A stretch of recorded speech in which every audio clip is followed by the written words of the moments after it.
यह कहानी एक ऐसे शख्स की है जो अपनी रोजमर्रा की जिंदगी में मशगूल था, लेकिन एक रात का मामूली सा वाकया उसकी सोच को बदलकर रख देने वाला था।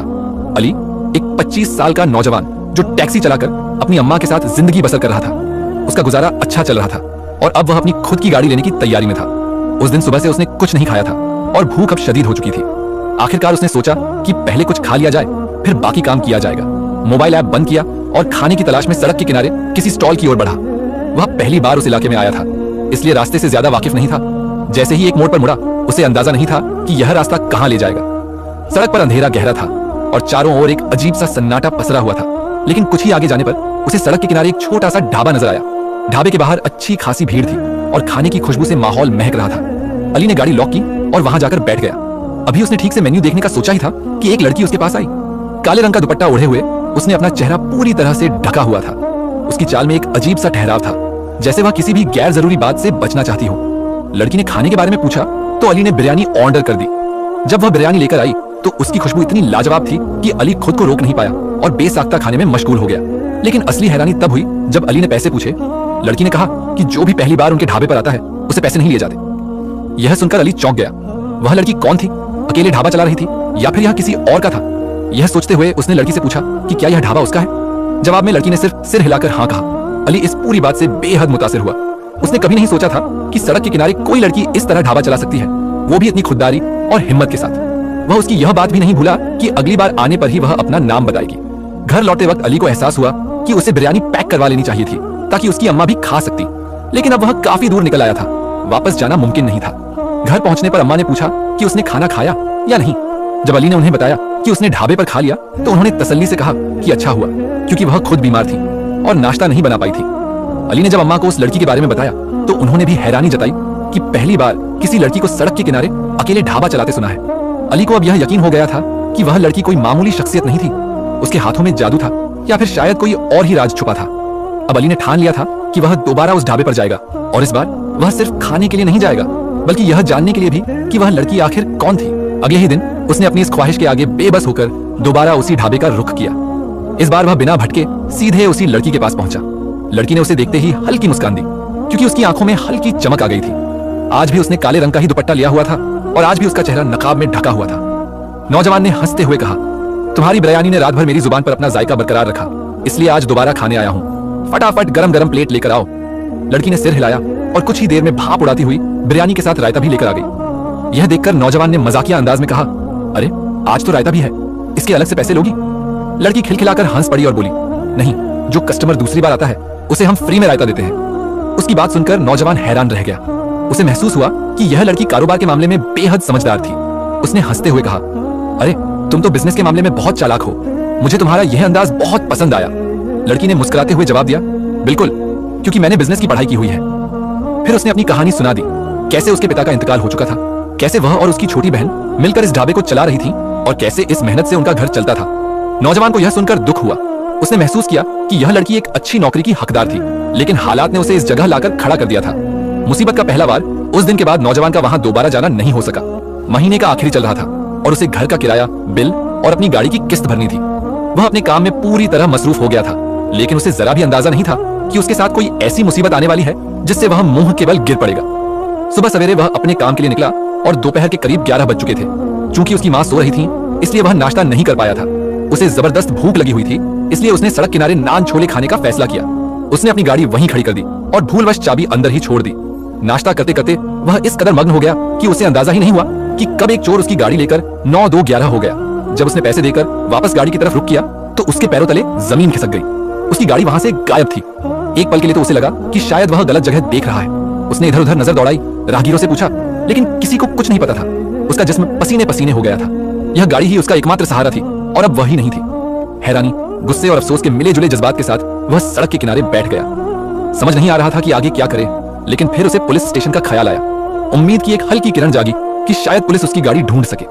क्या यह सिर्फ एक हादसा था? नौजवान ने पुलिस स्टेशन में जाकर रिपोर्ट दर्ज करवाई और भारी कदमों से बाहर निकला। अब उसे सबसे बड़ा डर यह सता रहा था कि वह अपनी माँ को यह सब कैसे बताएगा। उनकी पहले ही तबीयत ठीक नहीं रहती थी और अगर उन्हें यह खबर मिलती तो वह और ज्यादा परेशान हो जाती। अली यूं ही चलते चलते बहुत आगे तक निकल आया, लेकिन यह देखकर वह हैरान रह गया कि जहां वह खड़ा था वही ढाबा था जहां हुरिया बिरयानी बेचती थी। अपने आप को यहां देखकर अली खुद भी हैरान था। अपने ख्यालों में इतना गुम था कि उसे यह एहसास ही नहीं हुआ कि वह यहाँ तक कैसे पहुंचा। वह धीरे धीरे ढाबे की तरफ बढ़ा और एक कुर्सी पर गिरने के अंदाज में बैठ गया। उसे इस तरह बैठा देखकर हुरिया फौरन वहां आ गई। क्या हुआ, सब खैरियत तो है? तुम चेहरे से काफी परेशान लग रहे हो, हुरिया ने फिक्रमंदी से पूछा। अली ने गहरी सांस भरी और उसे गाड़ी चोरी होने की बात बता दी। यह सुनकर हुरिया ने बेइख्तियार दिल पर हाथ रख लिया और कहा, मुझे यकीन नहीं आ रहा कि तुम्हारा इतना नुकसान हो गया है। अब क्या करोगे? अली ने अपने खाली हाथों की तरफ इशारा किया और ना में सिर हिला दिया। यह देखकर हुरिया भी तासुर से सिर झुका गई। कुछ देर यूं ही बैठने के बाद जब अली उठकर जाने लगा तो हुरिया ने उसे रोक लिया। खाना खाकर जाना, उसने कहा, लेकिन अली ने मना कर दिया और भारी कदमों से घर की तरफ चल पड़ा। घर पहुंचते ही देखा कि अम्मा उसके इंतजार में बैठी थी। वह खाना लिए बैठी थी और अली को देखकर बोली, आओ मिलकर खाना खा लेते हैं। अली ने झूठ कहा, मैं खाना खा चुका हूं, बहुत ज्यादा थक गया हूं, इसलिए थोड़ा आराम करूंगा। अम्मा ने सिर हिलाते हुए कहा, आज तुमने गाड़ी का हॉर्न भी नहीं बजाया, क्या हुआ? क्या हॉर्न खराब हो गया है? अली चौंक गया और बोला, नहीं अम्मा, हॉर्न खराब नहीं हुआ, बस गाड़ी का कुछ काम था तो उसे वर्कशॉप पर छोड़ दिया है। उम्मीद है कि परसों तक मिल जाएगी इंशाअल्लाह। यह कहकर वह जल्दी से अपने कमरे में चला गया। अली को अब किसी भी तरह चैन नहीं था। गाड़ी चोरी होने के कारण उसकी रातों की नींदें उड़ गई थी। हर रोज वह पुलिस स्टेशन के चक्कर काट रहा था, लेकिन कोई फायदा नहीं हो रहा था। पुलिस सिर्फ यही कह रही थी कि जैसे ही कोई सुराग मिलेगा बता देंगे। एक हफ्ता गुजर गया, लेकिन गाड़ी का कोई अता पता नहीं था। अम्मा रोज पूछती तो अली कोई ना कोई बहाना बना देता। आज बहुत दिनों बाद वह फिर ढाबे पर चला गया। चेहरे से परेशानी साफ झलक रही थी। कुछ ही देर में हुरिया उसके पास आ गई। क्या हुआ, बहुत दिनों बाद आए हो, क्या तुम्हारी गाड़ी मिल गई? उसने फिक्रमंदी से पूछा। अली ने आहिस्ता से सिर हिलाया, नहीं, गाड़ी अब तक नहीं मिली, न जाने मिलेगी भी या नहीं। हिम्मत मत हारो, मिल जाएगी। हुरिया ने दिलासा देने की कोशिश की। फिर उसने अम्मा के बारे में पूछा। अली ने जवाब दिया, अम्मा ठीक है, मैंने उन्हें अब तक गाड़ी के बारे में नहीं बताया। थोड़ी देर सोच में डूबी रहने के बाद हुरिया ने कहा, अली क्या मैं तुम्हारी कोई मदद कर सकती हूँ? अली ने हैरानी से उसकी तरफ देखा। अरे नहीं नहीं, तुम भला कैसे मेरी मदद कर सकती हो? बस दुआ करो कि मेरी गाड़ी मिल जाए। बहुत परेशान हूँ, गाड़ी की किस्त भी देनी है, घर का किराया भी बाकी है, मेरे पास तो बस खाने भर के ही पैसे बचे हैं। हुरिया ने धीरे से कहा, मेरे पास कुछ पैसे रखे हुए हैं, अगर तुम चाहो तो इस्तेमाल कर सकते हो, बाद में लौटा देना। अली ने नफी में सिर हिला दिया, नहीं, मैं तुम्हारी मदद नहीं ले सकता। तुमने मेहनत से जो कमाया है वह तुम्हारा हक है। मैं तुम्हारी पेशकश की कदर करता हूँ, लेकिन मैं ऐसा नहीं कर सकता। हुरिया चुप हो गई। उसके चेहरे की रौनक बुझ गई थी। थोड़ी देर बाद वह खाना लेकर आई और अली की मेज पर रख दिया। अली ने मना किया, अभी मेरे पास पैसे नहीं है, मैं नहीं खा सकता। हुरिया ने कहा, मैं तुम्हारे बिल में जोड़ लूंगी, जब पैसे हो तब दे देना। फिर वह गुस्से से वहां से चली गई। अली को थोड़ी शर्मिंदगी हुई कि वह बार बार उसकी मदद को ठुकरा रहा था। उसे खाना भी नहीं खाया गया। वह उठकर हुरिया के पीछे चला और उससे माफी मांगी। हुरिया, मुझे माफ कर दो, मैं तुम्हारे खुले दिल को गलत समझ रहा था, मेरे हालात ने मुझे बहुत तल्ख बना दिया है। हुरिया मुस्कुराई और कहा, मैं नाराज नहीं हूँ, मैं बस तुम्हारी मदद करना चाहती हूँ। अगर तुम मेरी मदद कबूल कर लोगे तो मुझे खुशी होगी। यह कहकर उसने अली की आंखों में आंखें डालकर देखा। पहली बार ऐसा हुआ था कि उसने इस तरह अली को देखा था। अली एक लम्हे के लिए थम सा गया। ऐसा महसूस हुआ जैसे वह उन आंखों में कैद हो गया हो। फिर अचानक उसे होश आया और उसने धीरे से इनकार कर दिया। वापस अपनी मेज की तरफ लौट आया। बिरयानी ठंडी हो रही थी, लेकिन अली अब भी उन्हीं चंद लम्हों में खोया हुआ था। उसे समझ नहीं आ रहा था कि हुरिया की आंखों में ऐसा कौन सा जादू था जो उसे बांध रहा था। खाना खाते हुए अली महसूस कर रहा था कि हुरिया की निगाहें अब भी उसके वजूद पर टिकी थीं। थोड़ी देर बाद अली बिरयानी बीच में ही छोड़कर वहां से चला गया। रास्ते में चलते हुए उसके मन में सवाल उठ रहे थे। हुरिया क्यों उसकी इतनी मदद करना चाहती थी? आखिर इतनी बड़ी रकम उसे क्यों देना चाहती थी? अगर उसके पास पैसे थे तो वह खुद कोई बेहतर काम क्यों नहीं करती? अली इन्हीं सवालों में उलझा हुआ था कि अचानक उसे महसूस हुआ कि कोई उसके साथ साथ चल रहा है। किसी ने उसके कदमों से कदम मिलाया था। उसने गर्दन घुमाकर देखा और उसके पैरों तले जमीन खिसक गई। उसके साथ हुरिया चल रही थी। वैसा ही लिबास, वही दुपट्टा और वही मुस्कुराती निगाहें। लेकिन यह मुमकिन कैसे था? अली ने हैरानी से पूछा, हुरिया तुम यहाँ? इस सवाल पर हुरिया ठिठक गई। उसकी आंखों में एक अजीब सी चमक थी। उसने अपनी उंगलियों को मरोड़ते हुए कहा, मैं तुमसे अकेले में बात करना चाहती थी। ढाबे पर बहुत भीड़ होती है, वहां खुलकर बात करना मुश्किल है, इसलिए मैं तुम्हारे पीछे पीछे चली आई। फिर उसने अली की आंखों में झांका और गहरी सांस लेकर कहा, अली मैं तुम्हें अपने बारे में एक सच्चाई बताना चाहती हूँ ताकि तुम मेरी मदद कबूल कर सको। मेरा नाम हुरिया जरूर है, लेकिन मैं कोई आम लड़की नहीं हूँ। जिन्नात की दुनिया से आई हूँ। मैं इंसानों की दुनिया में भेस बदलकर घूमती हूँ, उनकी परेशानियां समझती हूँ और उनकी मदद करती हूँ। अली के पैरों तले जमीन खिसक गई। उसे अपनी आंखों पर यकीन नहीं हो रहा था। हुरिया ने धीरे से अपने चेहरे से नकाब हटा दिया। उसकी खूबसूरती देखकर अली कुछ लम्हों के लिए जैसे जड़ हो गया। वह रात कैसे गुजरी अली को कुछ याद नहीं। अगले दिन जब अम्मा ने फिर से गाड़ी के बारे में पूछा तो जाने क्यों इस बार अली ने सच बोल दिया, गाड़ी चोरी हो गई अम्मा, मैं इसी वजह से इतने दिनों से परेशान घूम रहा हूँ। यह सुनकर अम्मा की आंखों में आंसू आ गए। कमाई का एकमात्र जरिया भी चला गया था। अली खुद को कोस रहा था कि आखिर वह इस मुसीबत से कैसे निकले। फिर एक हफ्ता गुजर गया। अली ने हुरिया से कोई मुलाकात नहीं की। एक तरफ उसका दिमाग हुरिया की सच्चाई को कबूल नहीं कर पा रहा था तो दूसरी तरफ गाड़ी की चोरी से उसकी जिंदगी ठहर सी गई थी। फिर एक शाम दरवाजे पर दस्तक हुई। अली को लगा कि शायद किस्त वसूलने वाला आया होगा। उसने अम्मा से कहा, अगर वही हुआ तो कह देना मैं घर पर नहीं हूं। लेकिन जब अम्मा दरवाजे पर गईं, तो उनके साथ किसी लड़की की बातचीत सुनाई दी। अली ने झांक कर देखा तो उसकी आंखें हैरत से फैल गईं। सामने हुरिया खड़ी थी, जो अम्मा से अंदर आने की इजाजत मांग रही थी। अली हड़बड़ाकर बाहर आया और बोला, हुरिया तुम यहाँ? हुरिया मुस्कुराई और बोली, हाँ तुम्हारी खैर खबर लेने आई हूँ। इतने दिनों से तुम कहाँ गायब थे? परेशान हो तो बताओ, गाड़ी मिली या नहीं? अली ने निराशा से सिर हिला दिया। हुरिया अफसोस जाहिर करने लगी और फिर उसने कहा, मैं अम्मा के लिए और तुम्हारे लिए बिरयानी लाई हूँ। अम्मा उसे बहुत अपनापन दिखा रही थी, जबकि अली अब भी उलझा हुआ था। उसने अम्मा को हुरिया की हकीकत नहीं बताई, क्योंकि वह खुद इस बात पर पूरी तरह यकीन नहीं कर पा रहा था। कुछ देर बैठने के बाद हुरिया उठी और बोली, अली तुम्हारे लिए मेरे पास एक चीज है, बाहर गली में आकर देखोगे? अली ने हैरानी से पूछा, ऐसी कौन सी चीज? यहीं बता दो।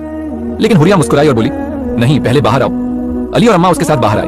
बाहर गली में एक नई चमचमाती कार खड़ी थी। हुरिया ने अली की तरफ देखा और कहा, यह तुम्हारी नई गाड़ी है, आज से तुम इसे बतौर टैक्सी इस्तेमाल करोगे? अली अवाक रह गया। उसने हैरानी से पूछा, यह गाड़ी कहां से आई? तुम क्या कह रही हो? हुरिया ने मुस्कुराते हुए चाबी अली की तरफ बढ़ा दी। यह गाड़ी अब तुम्हारी है अली, बस इसे चलाने की हिम्मत करो। अली ने कांपते हाथों से चाबी ली और गाड़ी को छूने लगा। अम्मा के चेहरे पर खुशी थी, लेकिन साथ ही वह हैरान भी थी। उन्होंने हुरिया से कहा, अरे बेटा, तुमने इतनी महंगी गाड़ी मेरे बेटे को तोहफे में दे दी?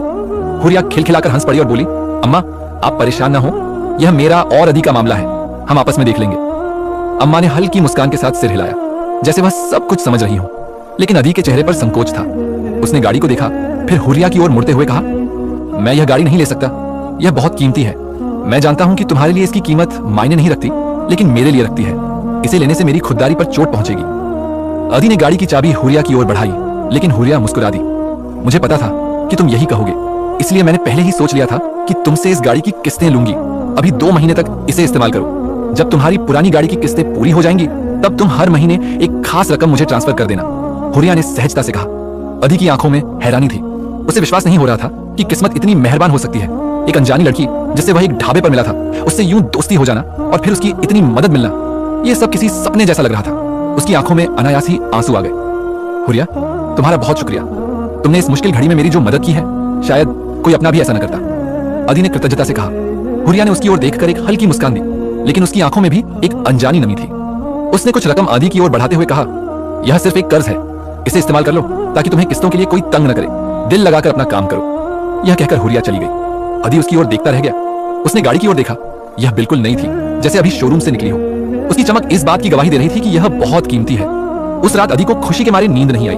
अम्मा भी हुरिया की तारीफ करते नहीं थक रही थी। ऐसी बच्ची मैंने पहली बार देखी है, इतनी मोहब्बत और एहसास करने वाली, अपना सब कुछ लुटा देने वाली। अदी को यह सुनकर फख्र महसूस हुआ। उसने ठान लिया कि वह जल्द से जल्द हुरिया का कर्ज उतार देगा। उसने डबल शिफ्ट में काम करना शुरू कर दिया। 3 महीने बाद जब वह हुरिया को पहली किस्त देने उसके ढाबे पर पहुंचा, तो वहां का नजारा देखकर उसकी आंखें फैल गईं। वहां अब कोई ढाबा नहीं था, हुरिया भी कहीं नहीं थी। अदी ने आसपास के लोगों से पूछा, लेकिन कोई भी उसके बारे में कुछ नहीं जानता था। वह मायूस हो गया। उसे समझ नहीं आ रहा था कि हुरिया से संपर्क कैसे करे। उसके पास न उसका पता था, न कोई और जानकारी। वह अक्सर उसी जगह चक्कर लगाता, इस उम्मीद में कि शायद हुरिया फिर से वहां आ जाए। और फिर एक दिन वही हुआ जिसका उसे बेसब्री से इंतजार था। जैसे ही वह अपनी गाड़ी में बैठने लगा, उसने सामने से आती हुई हुरिया को देखा। उसकी हरी आंखें दूर से ही चमक रही थी। अदी खुश हो गया। हुरिया तुम कहां चली गई थी? मैं कब से तुम्हें ढूंढ रहा था। हुरिया मुस्कुराई। अली मैं तुमसे मिलकर नहीं जा सकी, माफ करना। मुझे अपनी दुनिया में वापस जाना पड़ा। मेरा यहाँ काम खत्म हो गया था, इसलिए लौटना पड़ा। लेकिन मुझे लगातार ऐसा महसूस हो रहा था कि तुम्हारा दिल मुझे पुकार रहा है। शायद इसी वजह से मैं यहाँ आ गई, और देखो तुम भी यहीं मिले। अदी उसे रोकना चाहता था। उसने हुरिया का हाथ थामना चाहा, लेकिन हुरिया ने धीरे से अपना हाथ पीछे कर लिया। अदी शर्मिंदा हो गया और माफी मांगने लगा। हुरिया ने नरम लहजे में कहा, अली मैं तुम्हारे दिल के जज्बात को समझती हूँ, लेकिन तुम जानते हो कि तुम एक इंसान हो और मैं एक जिन्न। मेरी दुनिया में मेरे लिए कुछ पाबंदियां हैं जिन्हें मैं नहीं तोड़ सकती। यह कहकर हुरिया जाने लगी, लेकिन अदी ने उसे रोक लिया। उसने हुरिया को किस्त की रकम देने की कोशिश की, मगर हुरिया मुस्कुरा दी। मैंने तुम्हारी मदद इसलिए की थी कि तुम्हें किसी एहसान का बोझ न महसूस हो। यह रकम तुम मुझसे मत जोड़ो। अगर तुम सच में इस रकम का सही इस्तेमाल करना चाहते हो, तो किसी जरूरतमंद की मदद कर देना। समझना कि मेरा कर्ज उतर गया। हुरिया ने मुस्कुराते हुए अदी की ओर देखा और फिर वहां से चली गई। अदी उसे जाते हुए देखता रह गया। उसे महसूस हुआ कि उसके लिए पूरी दुनिया खाली हो गई है। लेकिन फिर उसकी गाड़ी के अंदर एक अनजानी सी खुशबू तैरने लगी। यह वही खुशबू थी जो हमेशा हुरिया के आसपास रहती थी। अदी हल्के से मुस्कुरा दिया। हुरिया उससे दूर नहीं थी, वह हमेशा बस एक पुकार की दूरी पर थी। ये कहानी यहीं खत्म होती है, मगर यादों में हमेशा जिंदा रहेगी। मिलेंगे फिर एक नई दास्तान के साथ।